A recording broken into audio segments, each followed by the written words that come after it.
And this is Dave White sitting in for the one and only Tom O'Brien. We'll do a little market wrap-up, look at some stocks, talk about what's happening, what's shaking out in the markets. And we got an earnings or two salted in here. Nothing really big.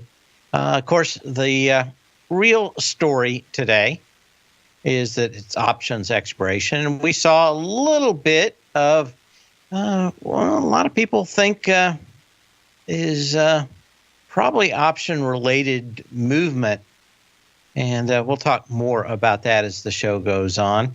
When we actually look at the results for the end of the day, off 5.5 points on the S&P cash. Volume came in at 3.9 billion shares, which is a little stronger than the last few days, but nothing really earth-shattering. Up 3.5 points on the NASDAQ and off 69 points on the Dow to wrap up the day. But again, pretty meager moves for the broad indexes. It was the commodities and bonds that were getting most of the news out here today. We'll talk about those.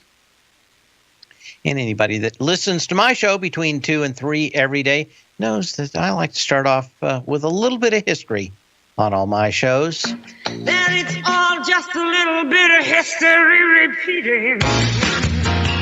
On this day in 1950, Volkswagen, maker of the Beetle automobile, expands its product offerings to include the microbus, which goes into production on this day in 1950. Known officially as the Volkswagen Type 2, the Beetle was the Type 1. Or the Transporter, the bus was the favorite mode of transportation for hippies and FM maggot-infested types in the U.S. during the 1960s, became an icon of the American counterculture movement. And I don't know what else you can say. Everybody still loves them.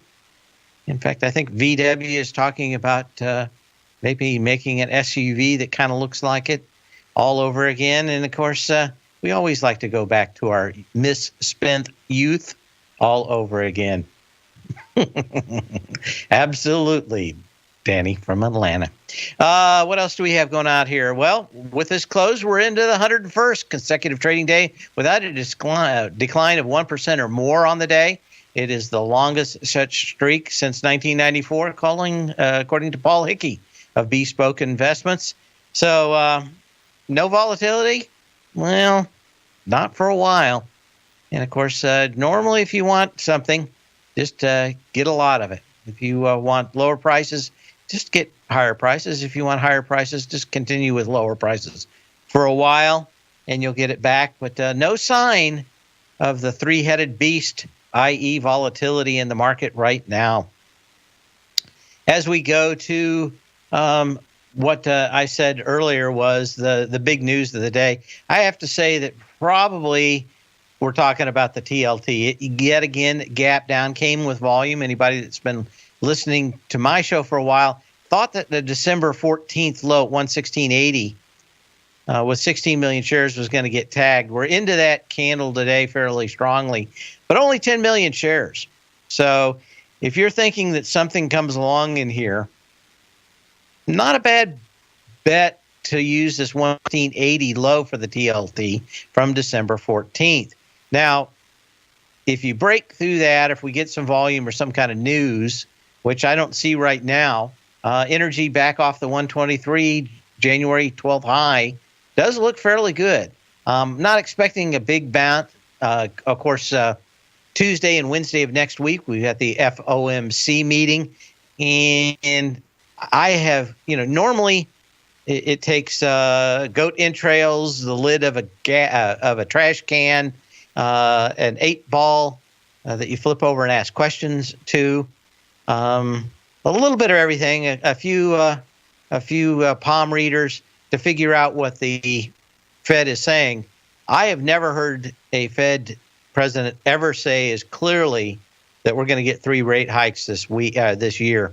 And I think come hell or high water, they're going to put them in there.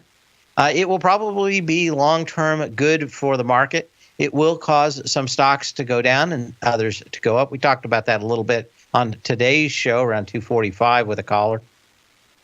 But one of the problems with having incredibly cheap money is always that, it goes in the wrong places, i.e. capital application doesn't have risk associated with it when there's no real huge backside to borrowing money. But I digress a little bit on that. Anyway, 116.80, we got to 117.23 today on the TLT. I'm looking for the test of that tomorrow. The energy is not all that exciting.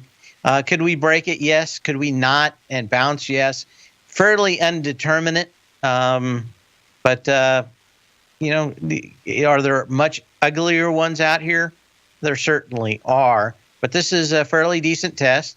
We've done it with 6 million less shares today.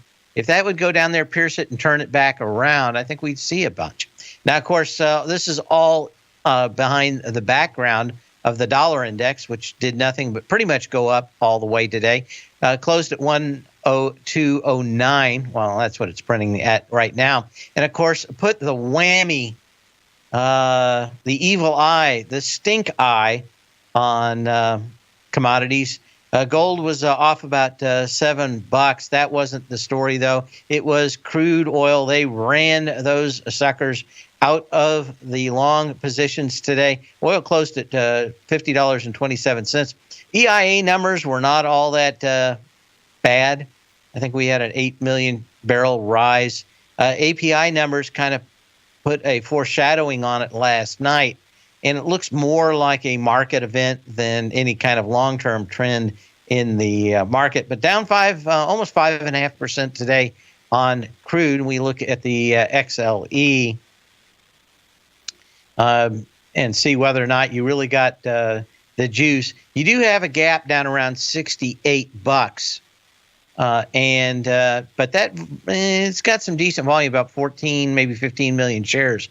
But again, compared to the 23 million shares we did and saw today, not a big deal. I would expect if you wanted to short crude or were thinking that this is a big symbol, we're probably going to get a bounce. And my guess is that bounce is going to be closer up in the XLE back to 71.50 or so.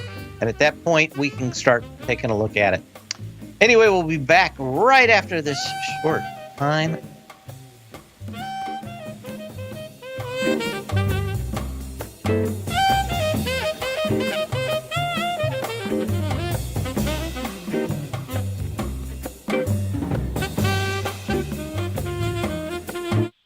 TFNN has just launched a special event in Tampa with Tom O'Brien taking place March 18th, sponsored by Nadex. Tom O'Brien will be presenting 2 workshops for a combined 2.5 hours of education, bisecting and dissecting his best-selling book, The Art of Timing the Trade, Your Ultimate Trading Mastery System. March 18th kicks off with a continental breakfast as we get everyone checked in, and that is followed by 2 75-minute workshops with Tom O'Brien. The first workshop from 8:45 until 10 a.m. will cover quality volume, cause and effect, and ABC structures, and the second workshop from 10:15 until 11:30 a.m. will cover swing points, testing, and the Tiger Gartley. Tom will then wrap things up with a question and answer session, which will be followed by a Tiger Luncheon Social on the rooftop of the Westin Hotel. The best part is that it's all free, but you must register to attend. Visit the front page of TFNN.com for all the details and to sign up today, and we hope to see you in Tampa on March 18th.